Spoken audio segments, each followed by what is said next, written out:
আসসালামু আলাইকুম প্রিয় ভিউয়ার্স, জানিয়ে দিচ্ছি 2025 সালের কিশোরগঞ্জ জেলার সেহরি ও ইফতারের সময়সূচি। প্রথমেই রহমতের 10 দিন। 2025 সালের পহেলা রমজান শুরু মার্চের 2 তারিখ রোজ রবিবার থেকে। মার্চের 2 তারিখ থেকে 11 তারিখ পর্যন্ত এই 10 দিন হচ্ছে রহমতের 10 দিন।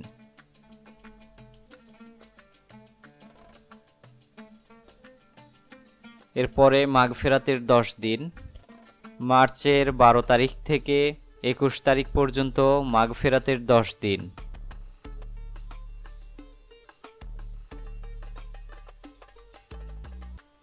এরপর মার্চের 22 তারিখ থেকে মার্চের 31 তারিখ পর্যন্ত নাজাতের 10 দিন।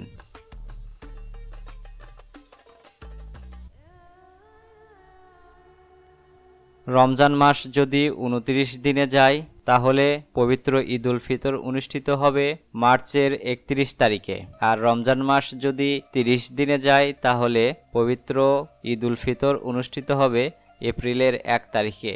আপনি কোন জেলার সেহরি ও ইফতারের সময়সূচি জানতে চাচ্ছেন আমাদের কমেন্টে জানাতে পারেন, তাহলে আমরা সেই জেলার সেহরি ও ইফতারের সময়সূচি আপনাদের জন্য পোস্ট করব ইনশাআল্লাহ। ভিডিওটি দেখার জন্য সকলকেই ধন্যবাদ।